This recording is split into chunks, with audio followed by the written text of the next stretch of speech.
Let's bring in retired Major General Dennis Thompson, former NATO task force commander. He's in Montreal today. General Thompson, always good to see you. Your thoughts, first off, on Joe Biden's visit to the region, first to Ukraine, then to Poland, saying it's been a series of Russian miscalculations. Good afternoon to you, Todd. Well, it's certainly an important visit in terms of lifting the morale, or at least retaining the morale that Ukraine has, and bolstering the resolve of all the allies in Europe, both EU and NATO allies. So from that perspective, it's very important. Interesting that he would take a 10-hour train trip in order to make this happen. So clearly he thinks this is important. President's time is metered out in minutes, so pretty significant. And then this appearance in Poland and his address to the Polish nation was, as well as the meetings he had with the president of Poland, were quite significant. Contrasted against Mr. Putin, who has only one audience, and that is the Russian people, and he's really trying to spin a yarn that doesn't really resonate for anybody outside of the country. Yeah. And interestingly enough, he didn't. They don't allow Biden's speech to be heard in its entirety, and we're happy to listen to Mr. Putin's misinformation, but he won't let that message get to his own. He won't let Biden's message get to his own people. Yeah, we know Russia becoming more and more hermetically sealed, General Thompson, almost by the day in terms of the steady flow of propaganda and the militarization of society. Can you tell me as well about, Vladimir Putin's argument here, blaming Ukraine and the West for the war here? Your take on the implications of that? Well, I mean, it's completely nonsense. The significant announcement here in Putin's rambling speech is that he's going to withdraw from New START. And as you pointed out, it was signed in 2010. It ran until 2021 and was renewed in February of 2021 until 2026, an additional 5-year extension.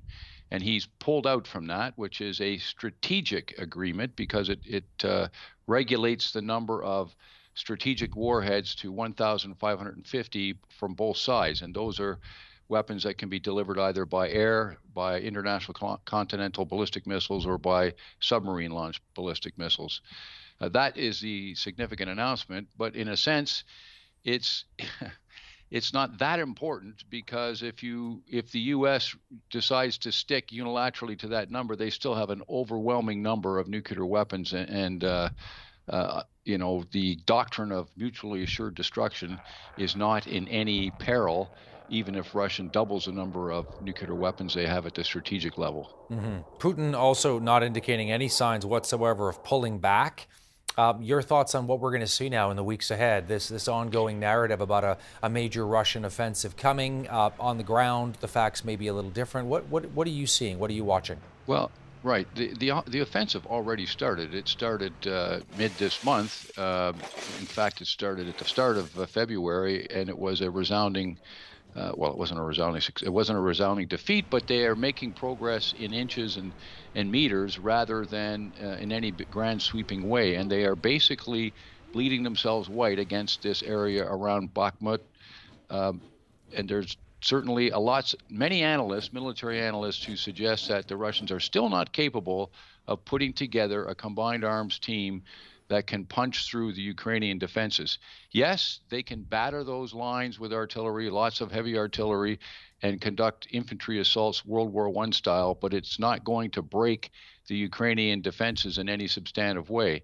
And so now we're in this race to rearm, whether or not the Ukraine can get the sophisticated weapons that they've asked for from the West in time and get trained on them in time in order and keep them in reserve so that they can use them for their eventual counteroffensive. So I think we're in this period where Russia has launched an offensive. They will continue to press that offensive. They'll continue to batter Ukrainian cities and other civilian targets because they're easy to hit. And eventually they will try and get the Ukrainians to commit their reserves, which they do not wish to commit, so that the Ukrainians can subsequently launch another counteroffensive and take back some of the territory that Russia took from them in the first instance. General Thompson, I've just got about 30 seconds, and a question, though, about the possibility of China helping Russia with weapons, and the United States increasingly concerned on that. Right. Yeah, I mean it's an obvious concern.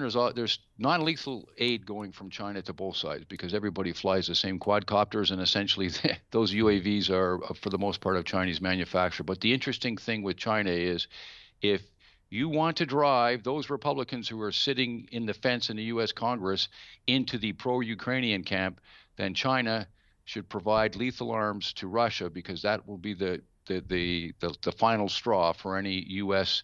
senator or representative of the House of Representatives who would refuse to support Ukraine once they see China firmly backing Russia rather than doing it in a non-lethal fashion. General Thompson, thank you for taking time as always for us here on CTV News Channel. We appreciate it. Okay, thank you, Todd.